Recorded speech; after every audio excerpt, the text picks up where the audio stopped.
The desert wind carried the smell of dust and diesel fuel across the ridge. Kira Dalton lay motionless on the rocky outcrop, her body pressed against stone that still held the cold of the Afghan night. Through the scope of her rifle, she could see everything. The village below, the narrow paths between mud brick walls, the SEAL team moving like shadows through the pre-dawn darkness, and the red dot. It appeared without warning. A pinpoint of crimson light dancing across Commander Garrett Lockhart's chest as he paused at the corner of a compound wall. He froze, not because he panicked, but because he understood what that dot meant. Somewhere in the rocks across the valley, another sniper had found him first. Kira's finger rested against the trigger guard. Not on the trigger, not yet. Her breath came slow and measured the way her father had taught her 26 years ago in the forests of Montana. In, out, in. Hold. The radio crackled in her ear, Lockhart's voice quiet and steady despite the laser sight painting his heart. Overwatch, this is Viper 6. I have acquired a red dot. Repeat, I have acquired a hostile laser designation. Her voice came out flat, emotionless, the voice of someone who had learned to bury fear so deep it couldn't interfere with the mathematics of death. Copy Viper 6. I have visual on hostile shooter. Range is 1517 yards. Crosswind 9 knots, gusting to 11. Uphill angle 35 degrees. A pause, then Lockhart again. Can you make the shot? Through the scope, she could see the enemy's sniper. A woman. Professional stance. Quality equipment. And taped to the wooden stock of her rifle, barely visible in the growing light of photograph. Too far to make out details. But Kira knew what it was. Someone waiting at home. Whisper, I need an answer. Can you make the shot? The red dot hadn't moved, hadn't wavered. One squeeze from that woman and Lockhart would drop. His blood would darken the Afghan sand. His children would grow up without a father. Kira's own finger moved to the trigger. Affirmative, she said. I can make the shot. Then do it. You are cleared hot. But before she could end this, before the bullet left the barrel and crossed that impossible distance, there was something that needed to be understood. The story of how she got here. To this ridge. To this moment. To this choice between two lives and all the lives that depended on both. 26 years ago, the story began in a place very different from this desert.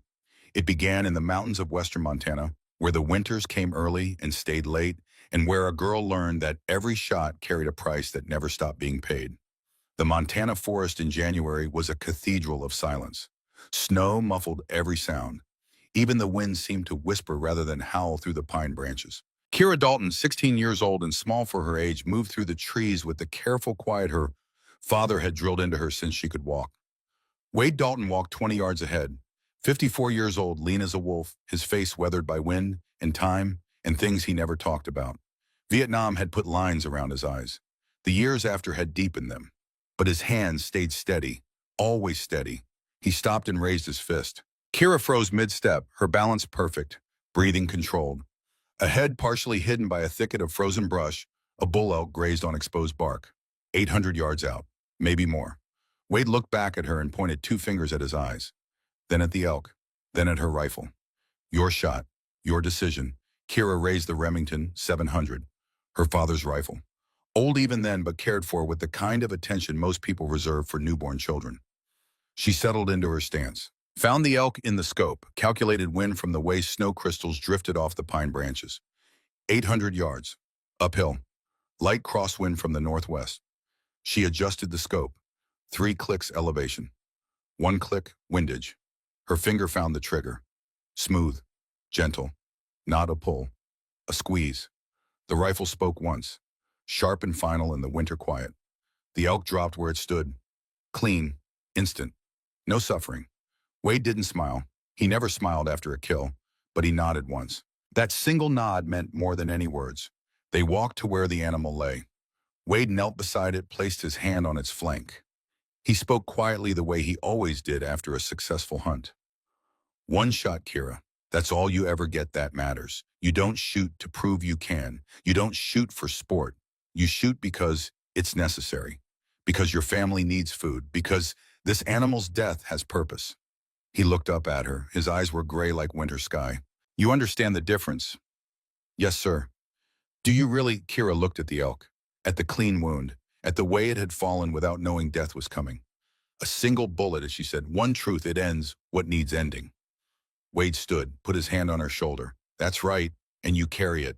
Every shot, every life. You carry what it means. Some people never learn that. They think shooting is just mechanics, mathematics. But it's more. It's choice. And choice has consequences. He was quiet for a moment. Snow began to fall again, soft and slow. Your mother and I won't be around forever, Kira. Someday you'll need to make these choices alone. When that happens, remember this. The burden doesn't get lighter. You just get stronger at carrying it. 3 days later, Wade and Sarah Dalton took the truck into town. Medical supplies, Wade said. Your mother's not feeling well. We'll be back by dark. Kira stayed at the cabin. She had homework. Math problems from the correspondence course her mother homeschooled her with. She sat at the kitchen table, working through equations, listening to the old radio her father kept tuned to the emergency band. Habit, he called it. Always listen. Always know what's happening. At 6:47 p.m., the radio crackled to life. All units. Vehicle accident on Route 200-mile marker 73. Head-on collision, logging truck and civilian pickup. Request immediate ambulance and fire response. Kira looked up from her homework. Route 200, that was the road to town. Mile marker 73, that was near the turnoff. The radio continued. Dispatch asking for details. Response units confirming. Then a voice, a state trooper. His words careful, controlled. The way people talk when they're looking at something terrible. Dispatch, be advised. We have 2 fatalities in the civilian vehicle. Male and female. Pickup truck totaled. No survivors. Kira stood. The chair scraped against the wooden floor. Her hands went cold. Can you identify the vehicle? A pause, the longest pause Kira had ever heard. Green Ford F-150, Montana plates. Registration shows Wade Dalton. Address listed as rural route outside Kalispell. The pencil fell from Kira's hand. It hit the floor, but she didn't hear it. She didn't hear anything except the blood rushing in her ears and the trooper's voice continuing with protocols and procedures and things that didn't matter because her parents were dead. She walked outside without putting on a coat. The January cold hit her, but she didn't feel it. She walked to the shed where her father kept the truck, where he should have kept the truck. But it was empty, just oil stains on the concrete and the smell of old gasoline. Kira stood there for a long time, minutes, maybe hours. The snow fell on her shoulders and melted and soaked through her shirt, but she didn't move. Because 3 days ago, her mother had asked if she needed anything from town, and Kira had said no. But that was a lie. She had been coughing, a deep chest cough that kept her up at night. She needed medicine.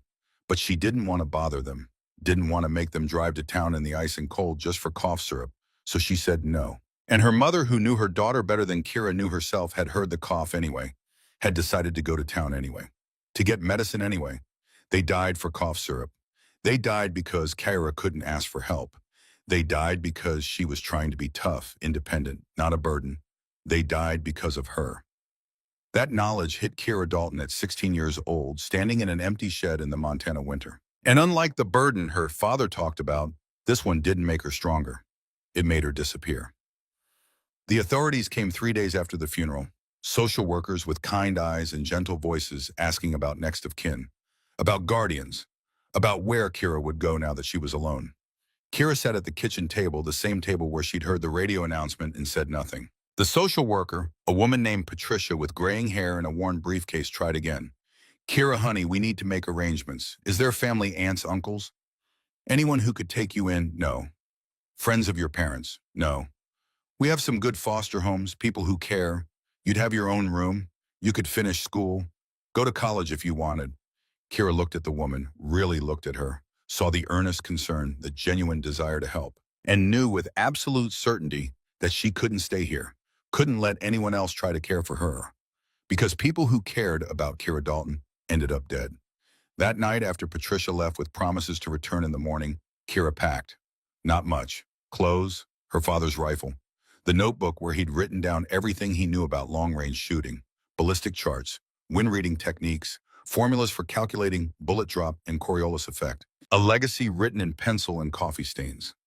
She left a note on the table, just 3 words, I'll be fine. Then she walked into the forest and vanished. For 6 years, Kira Dalton lived in the spaces between civilization and wilderness, not homeless, not lost, just absent. She moved through the Montana backcountry, then south through Wyoming, drifting through Colorado and finally into New Mexico. Never staying anywhere long enough to be noticed, never getting close enough to anyone to matter. She survived the way her father taught her. Hunting, fishing, trapping, reading the land, understanding weather. Every skill he'd passed down became her lifeline. Every lesson became armor against the world. But survival wasn't living. It was just existing. In those 6 years, she took odd jobs. Cash under the table, no questions asked. Ranch work, equipment maintenance, anything that required skill but not conversation. She slept in her truck when she had one, in the forest when she didn't, and she practiced. Every day. Her father's rifle, his notebook, learning the physics of distance and wind, teaching herself what he'd started, becoming something he'd never intended, a ghost who could shoot. At 22, she needed money. Not much, just enough for supplies, ammunition, salt, things you couldn't take from the forest. She heard about the competition from a rancher she did odd jobs for outside of Albuquerque. Cash under the table. No questions asked. He mentioned it casually, filling his truck with ghosts at a roadside station. You hear about that shooting thing down in Arizona? Some kind of underground competition? Big money for anyone who can hit targets at 1,000 yards. Held next month on tribal land. Kira had been cleaning his horse stalls. She stopped, leaned on the pitchfork. How big? 50,000, winner takes all. They say it's illegal. Lot of ex-military types. Bragging rights in betting pools. The rancher drove off. Kira went back to the stalls. But the idea stuck. $50,000. Enough to live on for years. Enough to keep moving. Enough to stay invisible. She used what little money she'd saved to buy a bus ticket to Phoenix, then hitchhiked the rest of the way to the coordinates she'd found on a handwritten flyer at a gun shop. The proprietor had looked at her twice. Young, female, alone. But he'd given her the information after she'd field stripped with a rifle in under 30 seconds blindfolded. You know what you're walking into? Yes, sir. These aren't Boy Scouts. They're serious shooters. And they don't like losing to anyone. Especially not to Poem. To a girl. The shop owner's mouth twitched. Almost a smile. I was going to say to strangers, but yeah, that too. Kira picked up her rifle case. Her father's rifle inside. The only thing she owned that mattered. I'm not going there to make friends.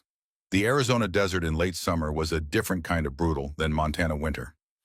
Heat that turned the air to liquid, sun that bleached color from everything, and somewhere in the emptiness north of the Navajo reservation, hidden in a canyon that didn't exist on any map, 200 men with rifles and too much pride gathered to prove who could shoot the farthest. Kira arrived at dawn. The entry fee was $500 cash. She pulled crumpled bills from her jacket pocket and handed them to a man built like a concrete barrier. He counted it twice. Looked at her. Name, nobody.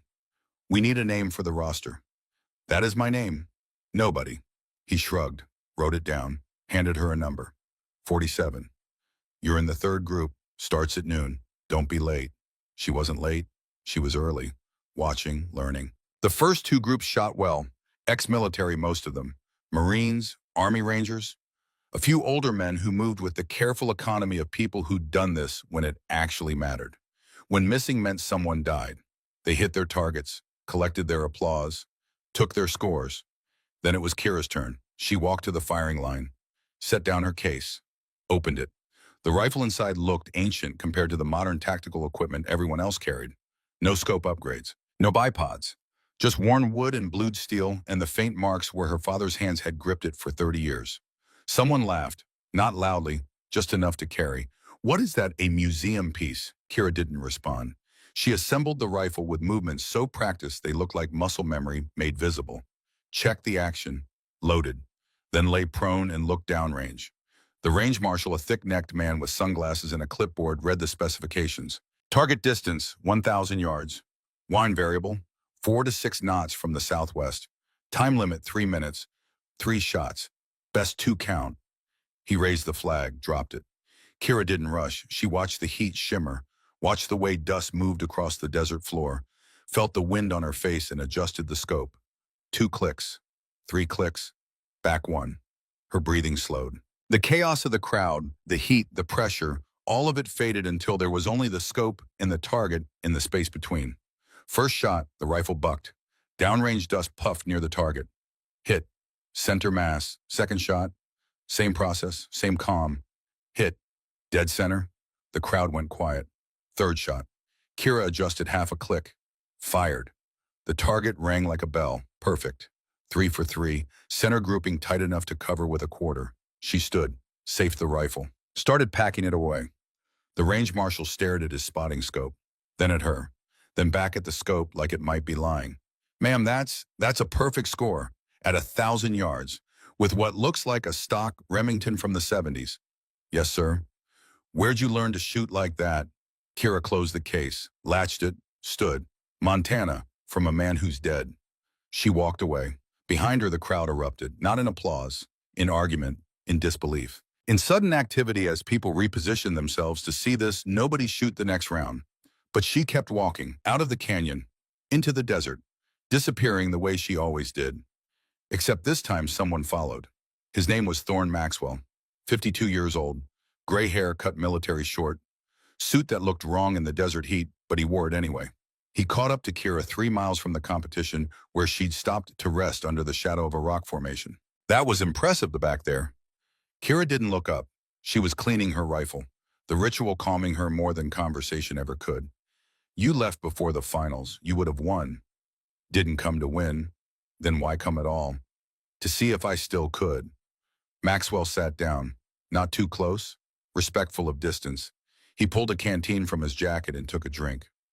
Offered it to Kira. She shook her head. My name is Thorne Maxwell. I was at the competition watching. Actually, I've been watching you for about 6 years now. That got her attention. Kira's hand moved closer to the rifle. Not threatening, just prepared. Maxwell raised his hand slightly, showing he meant no harm. I'm not here to hurt you, Kira. I'm here because I made a promise to your father. She stopped cleaning, looked at him fully for the first time. His face was familiar in a way she couldn't place. Something in the eyes, the set of the jaw. You didn't know my father. I did. Wade Dalton, Staff Sergeant, Marine Corps Scout Sniper. We served together in Quezon, 1968. Maxwell reached slowly into his jacket and pulled out a photograph. Old, faded, creased from being carried for decades. He handed it to Kira. 2 young men in jungle fatigues. One of them, unmistakably her father. Younger, harder, the face of someone who'd seen things that changed him. The other man was Maxwell, barely recognizable without the gray hair and the lines. But the eyes were the same. He saved my life, Maxwell said quietly.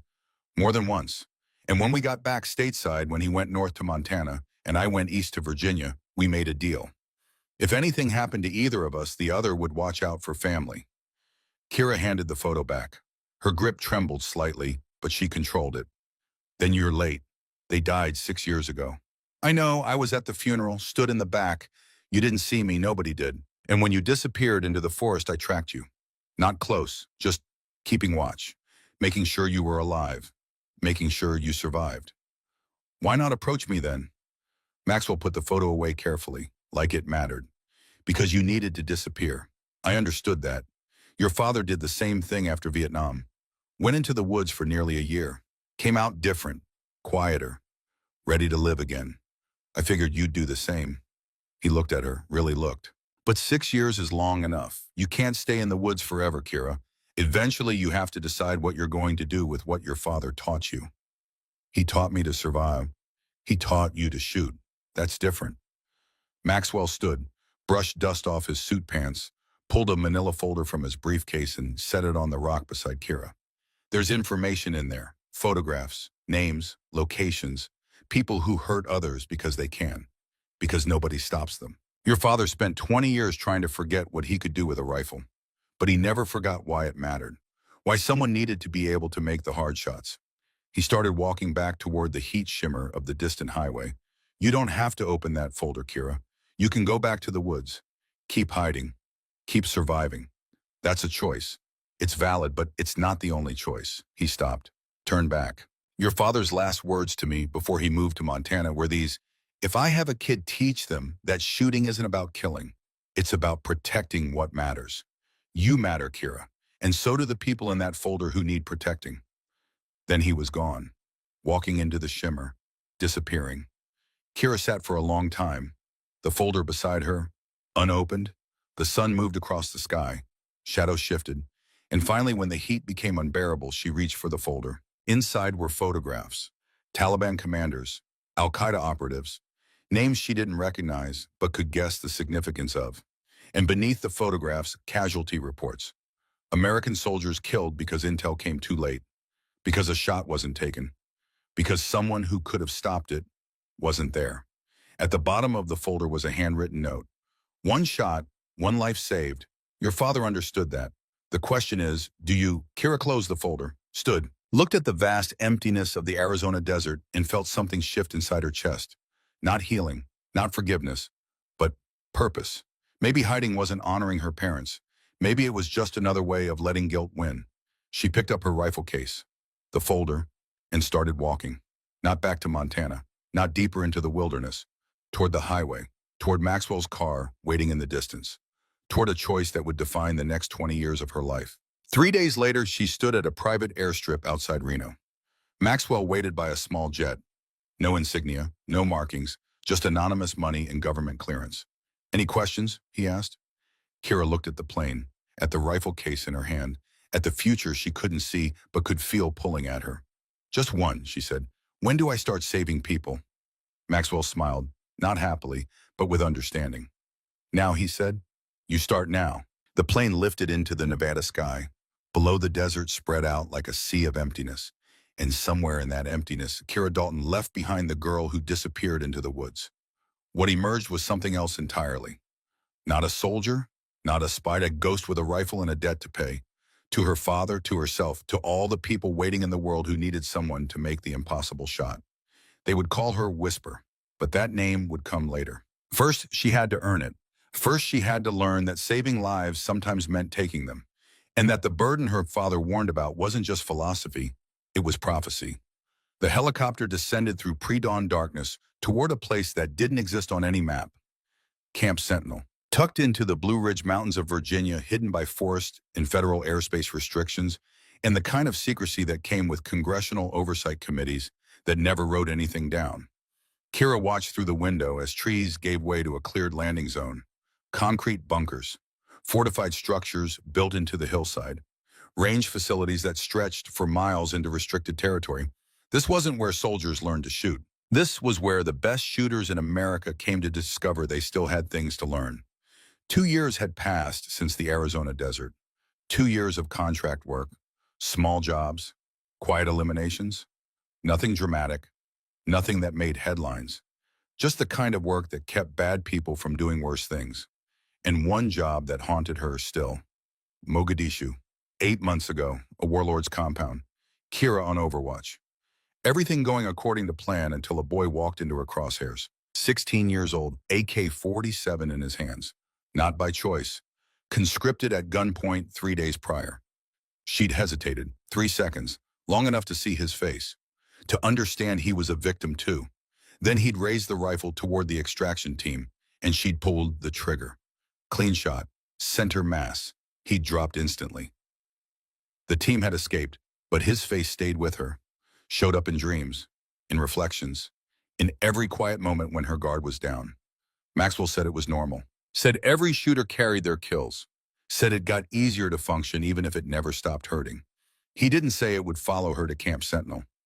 But it did. The pilot didn't speak to her, hadn't spoken during the entire flight from Nevada. He landed, kept the rotors spinning, and gestured toward the open door. Kira grabbed her rifle case and pack, stepped out into rotor wash and mountain cold. Maxwell stood 50 yards away next to a man in full tactical gear. Navy insignia. SEAL trident on his chest. Even in the darkness, Kira could see the way he carried himself. Command. Experience. The kind of certainty that came from leading men through doors where death waited on the other side.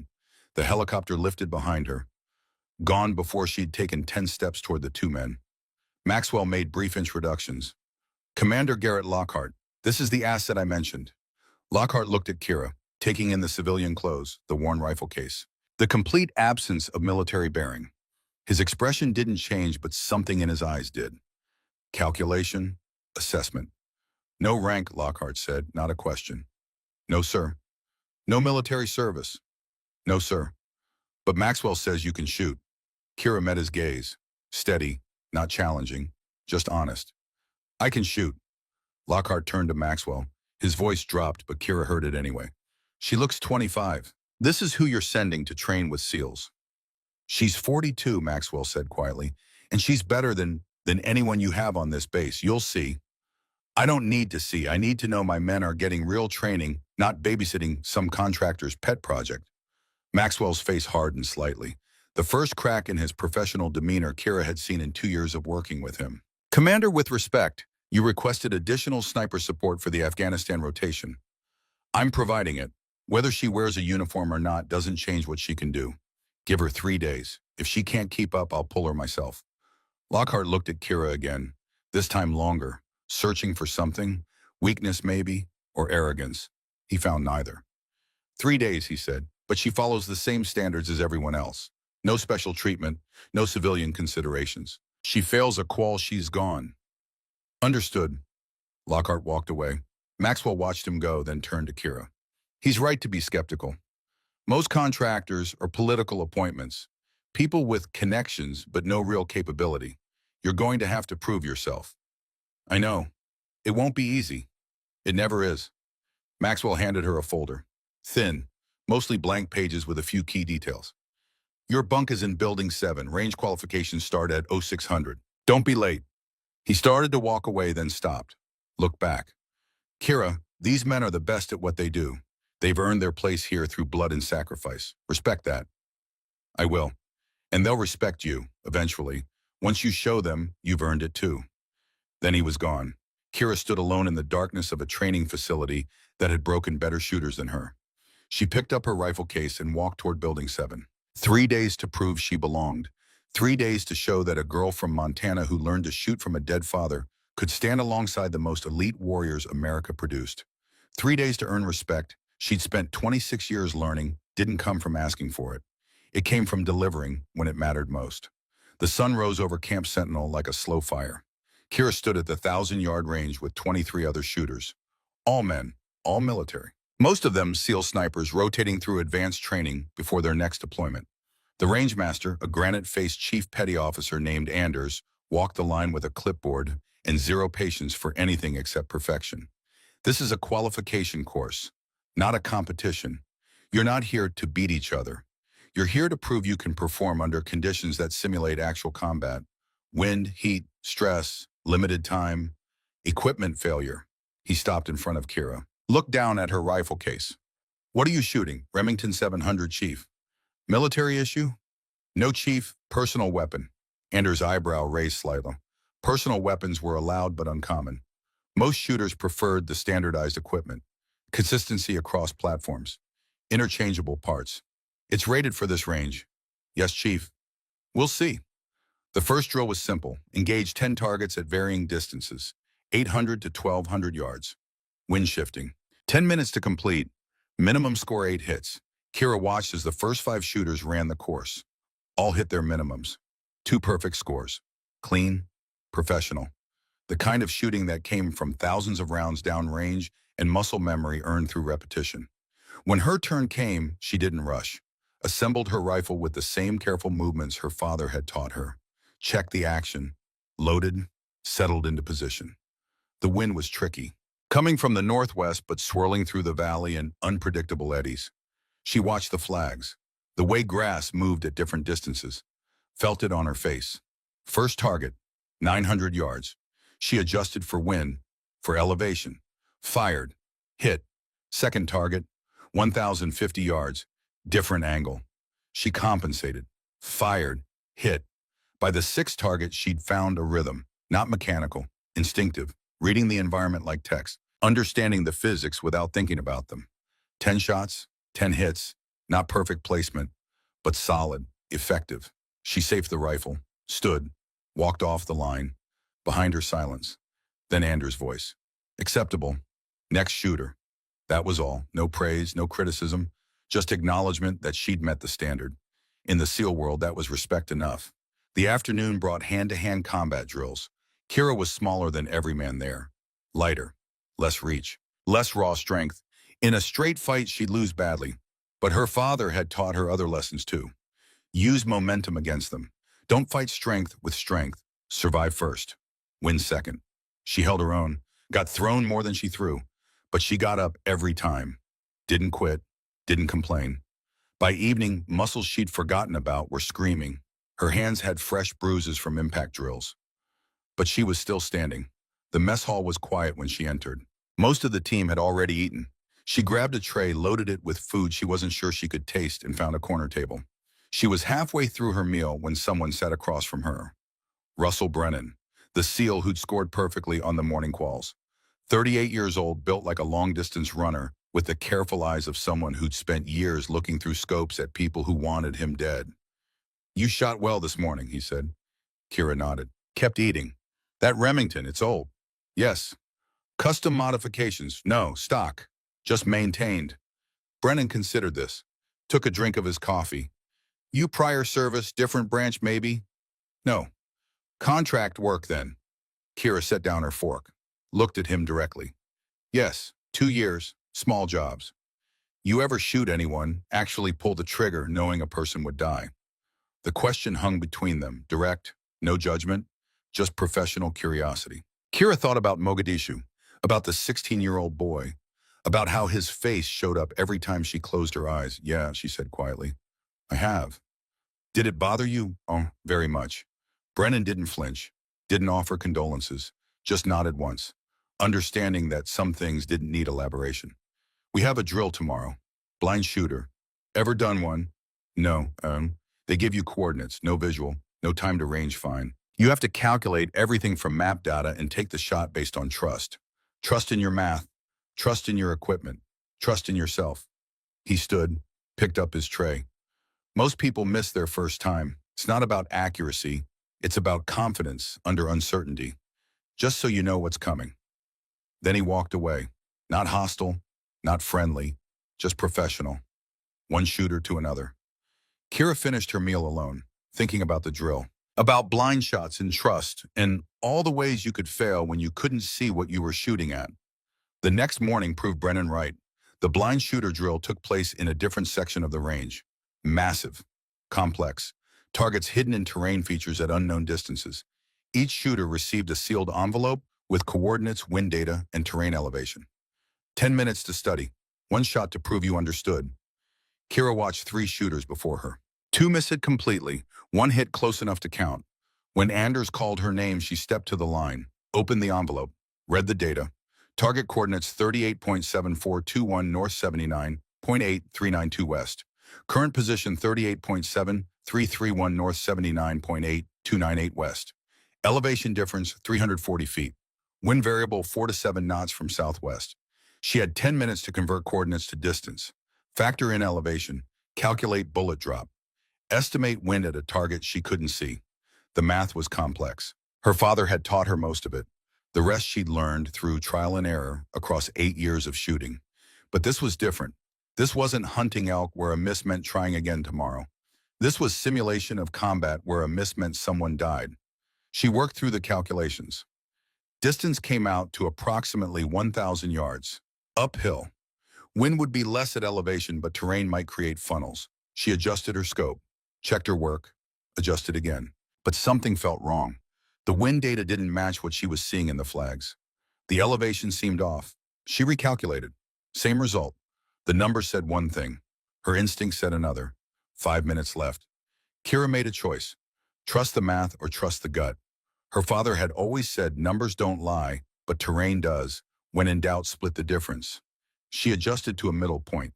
Not quite what the math said, not quite what her instinct screamed, a compromise. A hedge? A mistake. The 10 minutes felt like seconds. Anders called time. Kira settled into position, aimed at empty space where her calculations said a target existed. Let out half a breath, squeezed. The rifle spoke. Downrange, nothing visible happened. No indication of hit or miss. Just silence. Anders looked through his spotting scope. His face didn't change. After a long moment, he lowered the scope and made a note on his clipboard. Miss. 4 feet left, 2 feet low. Next shooter. Kira stood. The first real failure since she'd arrived. Not close. Not acceptable. She'd miscalculated badly. As she walked off the line, she saw Brennan watching. He gave the slightest nod, not sympathy, just acknowledgement. You missed. It happens. Learn from it. But it wasn't just a miss. It was a failure of trust. She'd split the difference instead of committing. Had hedged instead of deciding. In combat, that kind of hesitation killed people. The next shooter stepped up. Young SEAL named Castellano, 28 years old, confident.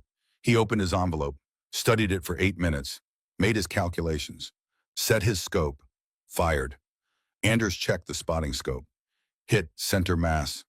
Castellano had trusted his math completely, hadn't hedged, hadn't compromised, and he'd succeeded where Kira had failed.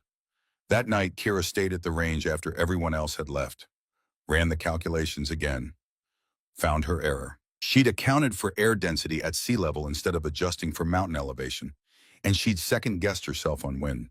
The data had been correct. Her instinct had been wrong. By splitting the difference, she'd guaranteed failure. The lesson cut deep. Trust wasn't about feeling confident. It was about committing to a choice and accepting the consequences.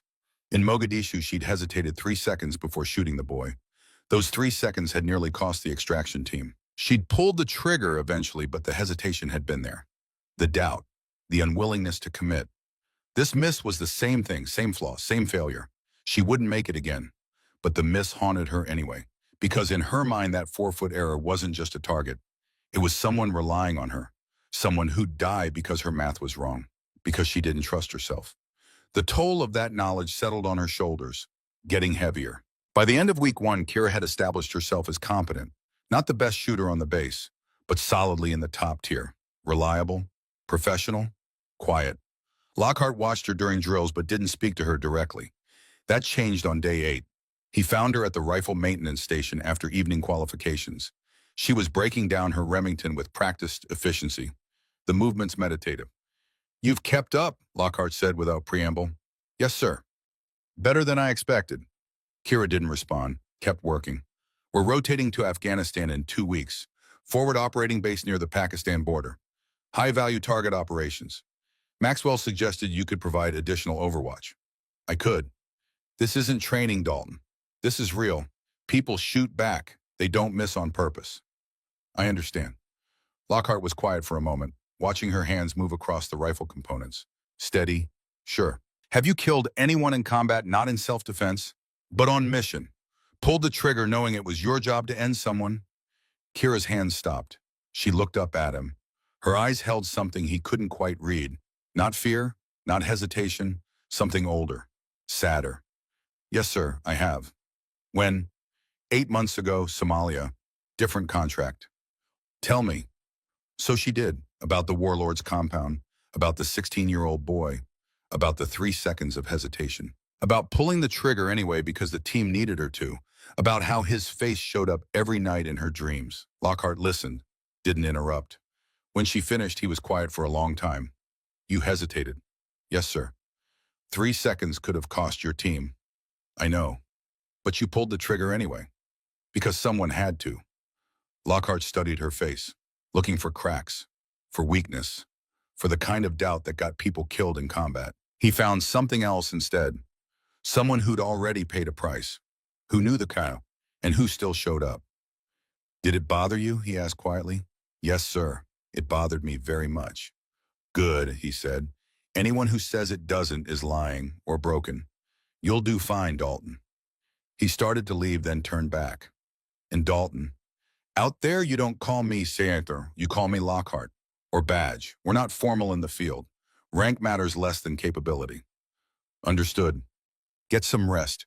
We ship out in 12 days. 12 days to prepare for war. 12 days to make peace with what was coming. 12 days to carry her father's rifle into a place where every shot would matter and every mistake would cost more than pride." Kira finished her maintenance, reassembled the rifle in the darkness of the armory, ran her fingers across the stock where her father's hands had worn the wood smooth. "One bullet," she whispered. "One truth. Help me make it count." The rifle had no answers, only history, only the memory of all the lives it had taken and all the lives it might still save. Afghanistan hit like a physical force. The heat, the dust, the smell of diesel and human waste and fear baked into everything. Forward operating base Nightingale sat at the edge of hostile territory, surrounded by mountains that hid Taliban fighters and foreign mercenaries and all the complications of a war that had been going on longer than some of the soldiers fighting it. Kira arrived with Lockhart's team on a cargo plane that landed in the middle of the night. No lights, no ceremony, just controlled chaos and men moving with the efficiency of people who'd done this too many times. The briefing came 6 hours later in a plywood structure that called itself the Operations Center. Lockhart, Brennan, 8 other SEALs, and Kira. Maxwell was there too, having flown in separately through channels Kira didn't ask about. The target was a Taliban logistics coordinator. Not frontline, not sexy, but critical. He moved weapons, money, intelligence. Taking him would disrupt supply lines for months. The plan was straightforward. SEAL team would infiltrate at night, capture the target. Exfil before dawn, standard snatch and grab except for one problem. Their designated marksman, a quiet operator named Rodriguez, had blown out his knee during a vehicle rollover 3 days prior. He could walk, barely. He couldn't shoot, not accurately. Lockhart looked at Kira. You're up. Overwatch from the North Ridge. Cover our approach and extraction. Rules of engagement, hostile act or hostile intent. Anything threatens the team, you drop it. Copy. This isn't training. Understand? I understand. But she didn't. Not really. Because understanding something intellectually and understanding it when you're looking at a human being through a scope are different things entirely. They inserted at 0200 hours. 2 helicopters, low and fast. The SEAL team dropped at the valley floor. Kira went to the ridge, alone, the way she worked best. She climbed through darkness, found a position among rocks that gave her sight lines on the village and the team's approach route. Settled in, began the wait. Through her scope, she watched the village sleep. A few lights, dogs moving between buildings. The normal rhythms of people who didn't know war was coming for them tonight. The SEAL team moved like whispers. Even knowing where to look, Kira could barely track them. Shadows among shadows. Lockhart led. Brennan covered the rear. Perfect spacing, perfect discipline. Then movement. On a rooftop 300 yards from the team's position, a man, a K-47, slung across his back. Scanning. Not panicked, not aware. Just routine security. Kira's crosshairs found him. Center mass, easy shot, wind minimal, range known. Lockhart's voice quiet in her ear. Whisper, we see him. Can you take him quiet if needed? Affirmative. Stand by. The man on the rooftop kept scanning. His pattern would bring him around to face the team's position in about 30 seconds. When that happened, he'd see them. Raise the alarm. Everything would collapse into chaos. Kira's finger moved to the trigger. The man was young, maybe 20, maybe younger. Hard to tell in the green tint of the night vision scope. 20 seconds. Her breathing slowed. Automatic. The way her body had learned to respond. In, out, in, hold. 15 seconds. The man turned. Started his scan back toward the team. Whisper, take the shot. Her finger tightened. Pressure building. Almost there. And then she saw his face. Really saw it. Young, unshaven, tired. The face of someone doing a job. Maybe not even by choice. Maybe because Taliban recruited from villages by force. Maybe because it was this or watch his family starve. The face of the 16-year-old boy from Mogadishu. Kira froze. Her finger on the trigger but unable to move. Unable to pull. Unable to do the thing she'd come here to do. Whisper, I need that shot. Now. The man's eyes swept past where Lockhart crouched behind a low wall. Kept moving. Didn't register what he'd seen. Not yet. But he'd come back around. He'd look again. He'd see. Whisper. Her grip trembled. The crosshairs wavered. Every instinct screaming at her to pull the trigger. Every memory screaming at her not to. Brennan's voice, urgent but controlled. I don't have the angle. Whisper, it has to be you. The man turned back. This time he stopped. Looking. Seeing. His hand moved toward his radio. Something broke inside Kira. Not courage. Not hesitation. Just the simple truth that if she didn't shoot men, she knew would die. Men who had families. Men who'd chosen this life to protect others. She pulled the trigger. The suppressed rifle made almost no sound. Just a soft cough. Downrange the man dropped. Clean. Instant. Dead before he understood what happened. Lockhart's voice. Relief evident. Target down. Good shot. We're moving. Kira lowered the rifle. Her grip shaking badly now. Adrenaline, passion, guilt. The physical reaction to taking a life. She'd done it before, but it never got easier. Her father had promised it wouldn't. She kept watching. Kept covering. Professional, despite the tremors. The team reached the target compound. Breached. Sounds of controlled violence. Then Lockhart's voice again. Package secured. Moving to exfil. They came back out. One SEAL carrying a hooded figure. The others covering. Moving fast now. Speed over stealth. Kira scanned for threats. Found none, British. But her hands wouldn't stop shaking. Her breathing came too fast. Not controlled anymore. Just gasping. She forced herself to focus. Watch the team clear the village. Watch them reach the landing zone. Watch the helicopters come in low and angry and take them away. Then and only then did she let herself break, turned away from the scope, rolled onto her side and vomited into the Afghan dust. The man she'd killed hadn't been a child, hadn't been innocent. He'd been armed, alert, part of a force that killed Americans and burned schools and threw acid in girls' faces for trying to learn. But he'd also been human, someone's son, maybe someone's father. A person who woke up that morning not knowing it was his last. Kira had ended that. One squeeze, one irrevocable choice. The burden her father warned about. Heavy enough to crush. She cleaned herself up, packed her rifle, started the long walk to the extraction point where a helicopter would collect her separately. The SEAL team would already be back at base. Mission successful. Target captured. No friendly casualties. Because she'd pulled the trigger. 3 seconds too late. But eventually, when she finally made it back to Nightingale, dawn was breaking. Lockhart found her at the helicopter pad, covered in dust, eyes hollow, hands still trembling. He didn't ask if she was okay. He could see she wasn't. "You hesitated," he said, not accusatory, just factual. "Yes. 3 seconds. Could have cost us everything." "I know." White Tweedak, Kira looked at him. This man who'd led teams through doors where death waited, who'd made impossible choices in impossible situations, who'd somehow stayed human through all of it. "Because I saw someone I killed before. Different person, different country, but same age, same face, same everything." Lockhart was quiet. Then he sat down on the dusty ground beside where she stood, gestured for her to sit. She did. "You know what I see?" he said finally. "I see someone who feels the cost. Most shooters learn to compartmentalize, put it in a box, lock it away. They have to. Otherwise, they couldn't function. But you carry it all. Every shot, every face. Is that a weakness? It's human, and in this work, humanity is dangerous. It makes you hesitate, second guess. It could get you killed, could get your team killed." He stood, looked down at her with something in his eyes that might have been respect, or pity, or both. "But it also makes you careful, precise. You don't shoot unless you have to. And when you do, you make it count. That's worth something. Maybe more than perfect reflexes." He offered his hand, pulled her to her feet. "Get some sleep, Dalton. We have another mission in 72 hours, and I need you sharp." "Will I be?" "That's up to you, but I think you will, because people like us don't quit. We just carry more, and keep walking anyway." He walked away. Kira stood in the rising sun, covered in dust and shame and the particular exhaustion that comes from pulling a trigger you wished you didn't have to pull. 3 seconds. The difference between mission success and catastrophic failure. The difference between a living teammate and a flag-draped coffin. 3 seconds she'd spent frozen between who she was and who she needed to be. She couldn't afford that again. Whatever it cost, whatever toll it added. Next time she'd pull the trigger faster.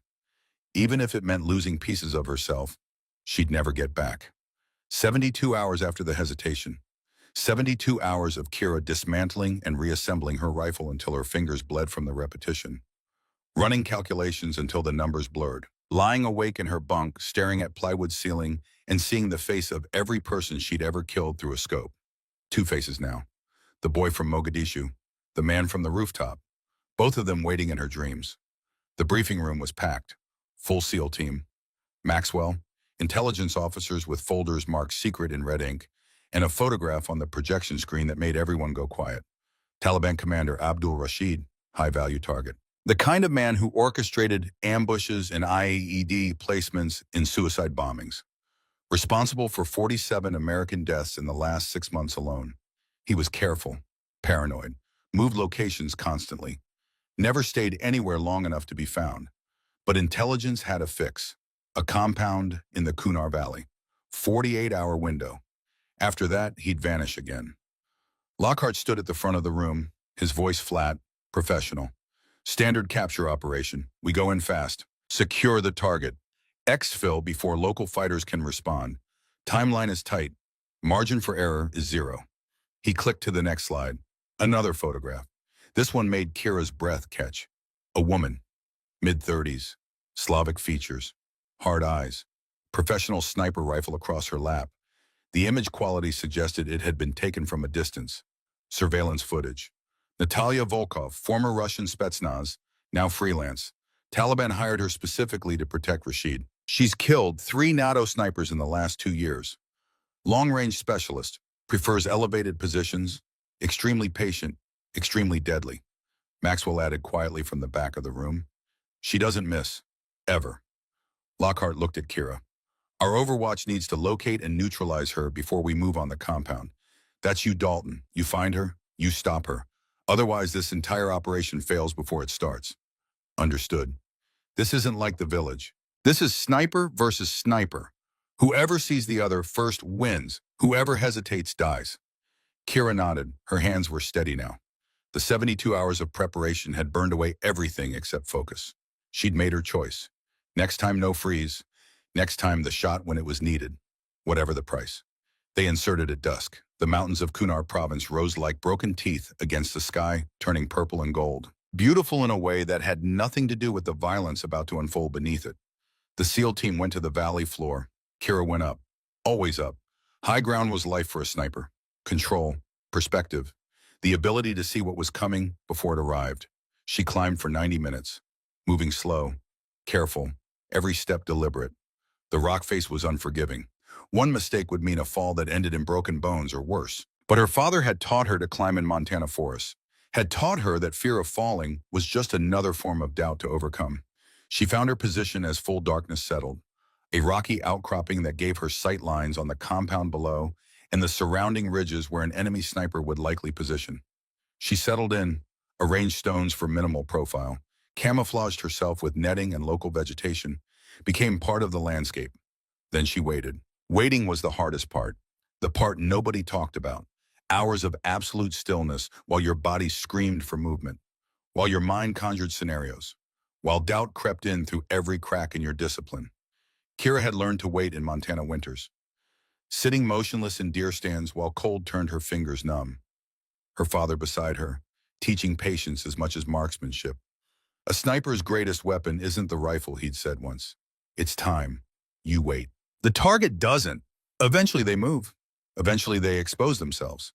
And when they do, you're ready. She was ready now. Had been ready for 11 hours.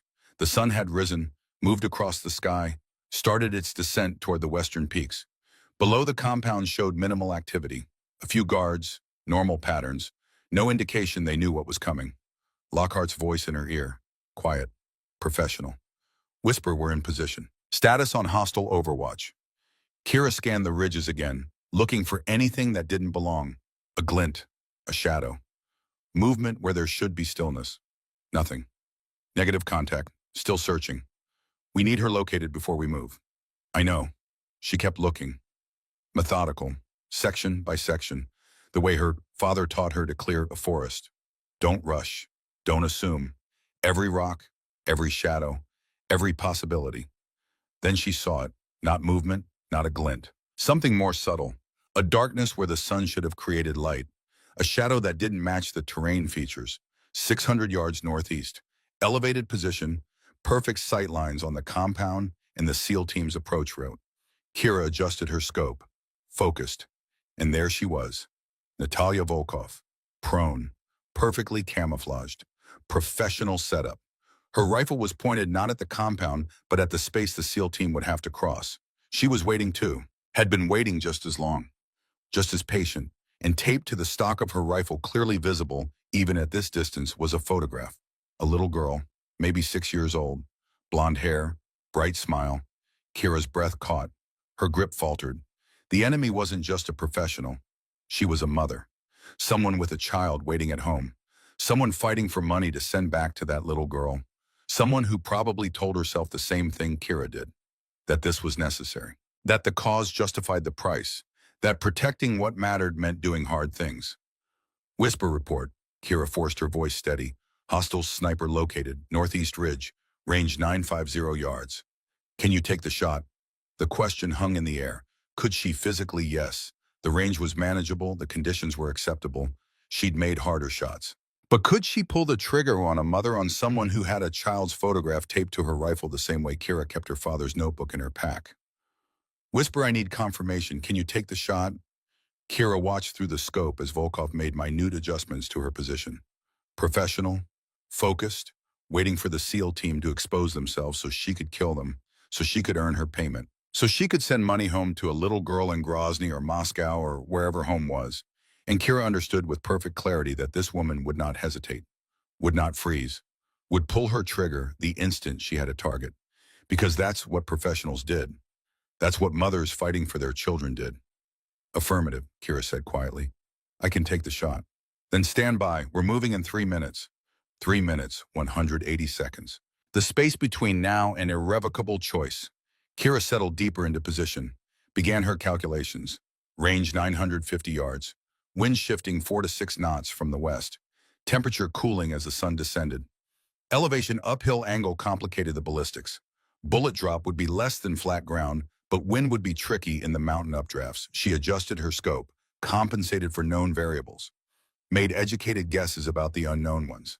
Through the crosshairs, Volkov remained motionless, patient, professional, a mirror of everything Kira had become.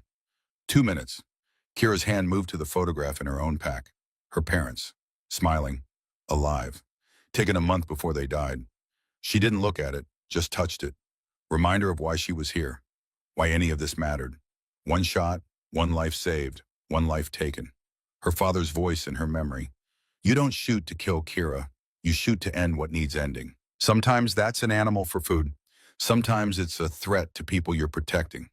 But you always know why, and you always carry it. 1 minute, Lockhart's voice. Movements in position. Whisper you are cleared hot. Engage at your discretion. Kira's breathing slowed. Automatic.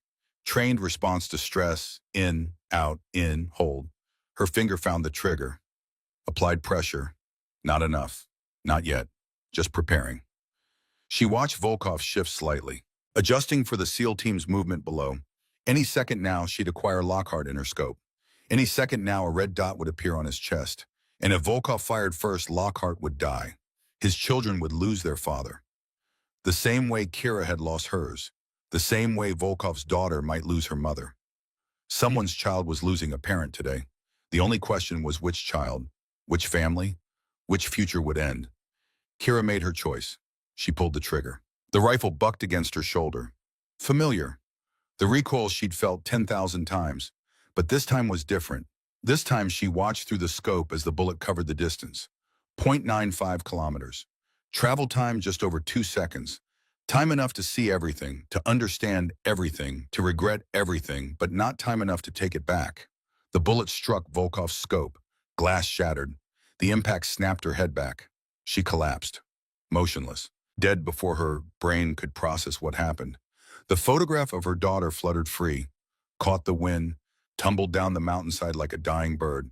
Kira lowered her rifle, her hands shaking badly now. Not from the shot, from the toll of it, from knowing what she'd just done, who she'd just killed. Below Lockhart's voice, relief evident. Target down, good shot, we're moving. Good shot, professional terminology for ending a human life, for making a child an orphan, for adding another face to the collection Kira saw when she closed her eyes. She watched the SEAL team breach the compound, watched them secure Rashid without resistance, watched the operation unfold exactly as planned. Success, mission accomplished. No friendly casualties. Because she'd pulled the trigger. Because she hadn't frozen this time. Because she'd chosen which child lost their parent. The team extracted smoothly. Helicopters in and out in under 4 minutes. Rashid hooded and bound. The SEALs untouched. Perfect execution. Kira stayed on the ridge, watching, making sure no one pursued. Professional to the end. But inside something was breaking. Had been breaking since she pulled the trigger. Was shattering completely now that the adrenaline was fading and reality was setting in. She'd killed a mother, someone's daughter. Someone who woke up this morning and looked at a photograph of her child and chose to come to this ridge anyway because the money mattered more than the risk. Or because she had no other options. Or because she was desperate or trapped or any of 1,000 reasons that made sense to her. And Kira had ended all of that with a single bullet. One decision. One irrevocable moment. When the extraction helicopter came for her 2 hours later, she climbed aboard without speaking. The crew chief tried to congratulate her on the successful mission. She ignored him, sat in the back, stared at nothing. At Nightingale, she went straight to her quarters, locked the door, sat on her bunk with her rifle across her knees. And for the first time since her parents died, Kira Dalton cried. Not quiet tears, full sobs, the kind that came from deep in the chest and brought up everything she'd been holding down for 26 years. She cried for her parents, for the 16-year-old boy in Mogadishu, for the man on the rooftop 3 days ago, for Natalia Volkov and her daughter who would never see her mother again. She cried for herself, for what she'd become, for the burden that just kept getting heavier no matter how strong she got. Maxwell found her 3 hours later. He didn't knock, just opened the door with a key she didn't know he had. Stood in the doorway looking at her with something in his face that might have been understanding. "You saved him, Maxwell said quietly. "Lockhart, his team. They'd all be dead if you hadn't taken that shot." "I know." Volkov was about to fire. Another 3 seconds, and Lockhart would have had a red dot on his chest. "You stopped that." "I know." Maxwell came inside, closed the door, sat on the chair across from her bunk. "You want to know about her, about Volkov?" No. "I'm going to tell you anyway." He pulled out a folder, intelligence report. Kira didn't want to read it, but Maxwell read it to her anyway. His voice flat, professional, making it just facts. Natalia Volkov, age 34, former Russian military, dishonorable discharge for selling classified information, became freelance contractor, 23 confirmed kills over 8 years, civilians, aid workers, journalists, anyone who paid enough. She wasn't defending her daughter. She was funding a lifestyle. He closed the folder, set it on the bed beside Kira. "That doesn't make you feel better, does it?" "No." "Good, it shouldn't, because the truth is, even if she was a monster, she was still a person. Still someone's daughter. And you still ended that. The burden doesn't care about justification." Kira looked at him. This man who'd watched over her for 8 years, who'd recruited her, who'd turned her into this. "Does it get easier?" "No, anyone who says it does is lying or broken. You just learn to function despite it. Learn to carry more than you thought possible. Learn to live with choices you wish you didn't have to make." He stood to leave, stopped at the door. "Lockhart wants to see you tomorrow. He's recommending you for commendation. For the shot." "I don't want it." "I know, but you should go anyway. He needs to say what he needs to say. Respect that." After Maxwell left, Kira sat alone with the intelligence folder. She didn't open it, didn't want to see Volkov's face in more detail, didn't want to know more about the woman she'd killed, but she couldn't escape the photograph. That little girl smiling. Somewhere in Russia right now, a child was waiting for her mother to come home. And she never would, because Kira had made a choice. The right choice tactically, the necessary choice strategically, but still a choice that created another orphan, another child who'd grow up with the burden of loss, who'd wonder if things could have been different, who'd carry that question forever. Just like Kira carried the question about her parents, about whether they'd still be alive if she'd just asked for medicine instead of lying, if she'd been honest instead of trying to be strong. The burden compounding, generation to generation, choice to choice, shot to shot. Lockhart found her at the airstrip the next morning. Kira was sitting on a concrete barrier, her rifle case beside her, waiting for transport back to Virginia, back to civilization, back to a life she wasn't sure she could live anymore. He approached slowly, respectful of space, sat down a few feet away. "Hell of a shot," he said. "Saved my life, saved my team." Kira said nothing. "I know it doesn't feel that way right now. I know you're carrying what you did, who she was, all of it. She had a daughter. I know. I saw the photograph in the intelligence report. That makes it better that she was supposedly a bad person." Lockhart was quiet for a long moment, watching helicopters take off and land. The constant rhythm of a forward operating base, life continuing despite everything. "No," he said finally, "it doesn't make it better. It just makes it necessary. She would have killed me, would have killed my men, would have gone home to her daughter with blood money and done it again the next time someone paid. You stopped that cycle. By starting a different one. That little girl is an orphan now, like me, like probably half the people in this war. How many orphans before it's enough?" Lockhart didn't have an answer. Nobody did. That was the truth of it. The cycle just continued. Violence begetting violence. Choices creating consequences, creating more choices. He stood, pulled something from his pocket, his Navy SEAL ball cap, removed it, and then standing at attention in the Afghan dust, Commander Garrett Lockhart saluted Kira Dalton. Not as superior to subordinate, not as officer to contractor, but as one warrior to another. As acknowledgement of sacrifice, of capability, of the burden carried in service of others. The salute held, perfect, formal, laden with meaning. Kira looked at him, at this man whose life she'd saved, whose children still had a father because she'd pulled a trigger, who was offering the highest form of respect his profession knew, and she didn't salute back. Instead, she stood, looked him in the eye, spoke quietly but firmly. Sir, with respect, I can't accept that. Lockhart lowered his hand, confused. Why not? Because I didn't do it for honor. I didn't do it for glory or recognition or whatever that salute represents. I did it because someone had to. Because if I didn't, you'd die. That's not heroism. That's just arithmetic.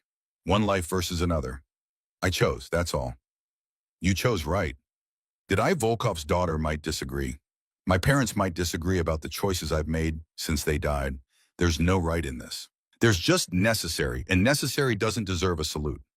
Lockhart studied her face, seeing something there that made him nod slowly. You're wrong about one thing. It does deserve respect. Maybe not a salute, but respect. Because you made the hard choice, the one most people couldn't make. The one I'm grateful you made, even if you're not.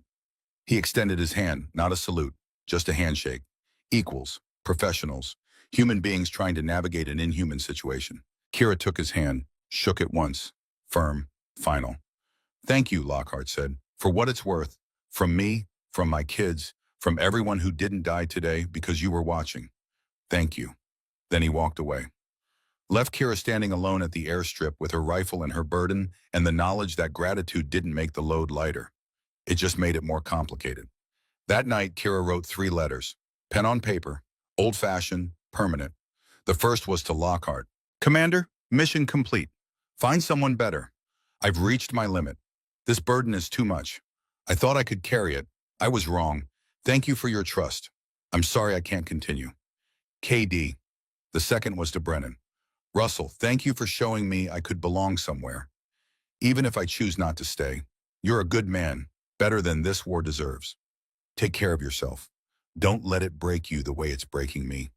Kira. The third was to Maxwell. Thorne, tell my father I did what he asked.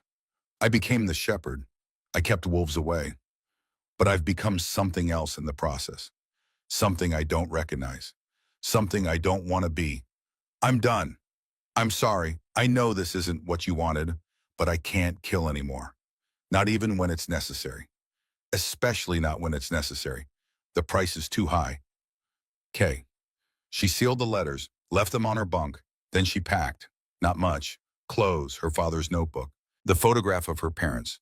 The rifle stayed behind, in its case, on the bed, where someone would find it, where it could do good in hands that weren't shaking, in hands that didn't see faces every time they closed around the trigger.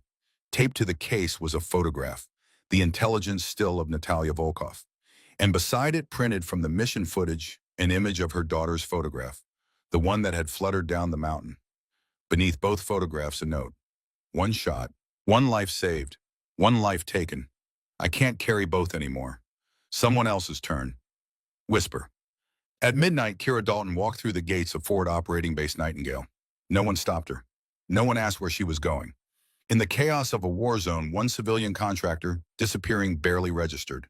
She walked into the Afghan darkness, into the mountains, into the spaces between military presence and Taliban territory where nothing official existed and everything dangerous thrived.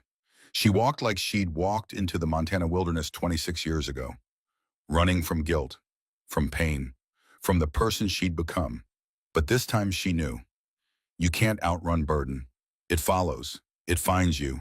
It waits for you to stop moving, and then it settles on your shoulders heavier than before. Still she walked, because movement was easier than stillness, because disappearing was easier than facing what she'd done, because Kira Dalton, who they'd called Whisper, who'd made the impossible shot, who'd saved lives and taken lives and carried the toll of all of it, had finally reached her breaking point. 18 months later, the forest outside Whitefish, Montana was green with summer growth. A small wilderness school operated on 20 acres of donated land, teaching at-risk youth survival skills, fire building, shelter construction, plant identification, first aid, not shooting, never shooting. Those skills stayed buried. Kira Dalton taught a group of teenagers how to purify water, how to read weather, how to move through forest without leaving trace. Skills her father had taught her, skills that saved lives instead of taking them. One of the students, a 14-year-old girl named Sarah with too much anger and not enough hope, asked the question they all eventually asked. Miss Dalton, were you in the military? No. But you know a lot about this stuff. Where'd you learn? My father, he was a veteran. He taught me everything. Did he see combat? Kira paused, considering how much truth to share, how much burden to pass on. Yes, he did. And it changed him, made him quiet, made him careful, made him want to teach people how to live instead of how to fight. Do you regret not serving? Kira looked at the girl, saw herself at that age, angry, lost, looking for meaning in a world that didn't make sense. I served, she said quietly, just not in uniform. And yes, I have regrets, not because I did it, but because of what it cost other people, what it cost me. Sarah frowned. I don't understand. You will, someday, when you have to make choices that don't have good options, only less bad ones. And you'll understand that regretting something and knowing it was necessary can both be true at the same time. After the students left, Kira walked into the forest, deeper than usual, to a place she only visited alone, a small clearing, 3 grave markers, 2 old, her parents, buried here 26 years ago, and 1 new, a simple wooden cross, a name carved into it. Natalia Volkov, mother, forgiven. Kira knelt, placed wildflowers at the base of the cross. She'd tracked down Volkov's daughter through channels she'd rather not think about. Had set up an anonymous fund that sent money monthly. Education, living expenses, everything a child needed to grow up without following her mother's path. It didn't bring Volkov back. Didn't erase what Kira had done. But it was something. A small piece of the burden lifted. A small piece of atonement. She stayed kneeling for a long time, talking to the dead the way she'd talked to her father's memory for 26 years. I did what you asked, Dad. I became the shepherd. I protected the flock, but I couldn't protect myself from what it cost. So I'm doing it differently now. Saving people without killing people. Teaching instead of shooting. It's slower, quieter, but it's all I have left. The forest whispered around her. Wind in the pines. Birds calling. Life continuing despite everything. They called me Whisper because I was silent. Because I disappeared. Because nobody heard me coming. But you taught me that silence isn't strength. It's just how you survive when the burden gets too heavy to carry standing up. She placed her hand on her father's grave marker. Wood weathered by Montana winters, solid, enduring.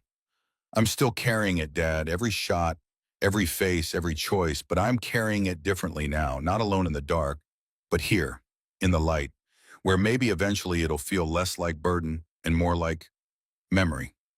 Kira stood, walked back toward the school. Behind her, the 3 graves stood silent witness. She'd been a daughter, an orphan, a ghost, a sniper, a killer, a savior. Now she was just Kira, teaching children how to survive, how to live, how to carry their own burdens when the world pressed down. It wasn't glory, wasn't heroic, wasn't the kind of ending stories usually told. But it was enough. Somewhere in Afghanistan, Commander Garrett Lockhart still told the story about the civilian contractor who made an impossible shot, who saved his life, who disappeared without explanation. They still called her Whisper. The legend, the ghost, the woman who never missed. But the truth was quieter, smaller, more human. She'd been a person who carried more than she could bear, who made impossible choices because someone had to, who paid the price in pieces of herself she'd never recover. And when the burden finally became too much, she didn't break completely. She transformed, became something softer, something that healed instead of hurt. The rifle stayed at Forward Operating Base Nightingale, someone else's tool now, someone else's burden. Kira Dalton had put down the gun, picked up different tools, started a different kind of mission. 1 shot, 1 life saved. But this time she was saving her own. And in the quiet of Montana forests, in the laughter of students learning to survive, in the slow process of forgiving herself for choices that couldn't be undone, Kira discovered something her father never told her. The burden doesn't disappear. You don't get stronger at carrying it. You just learn eventually to set it down, to walk away, to choose a different path. And sometimes that's the hardest shot of all.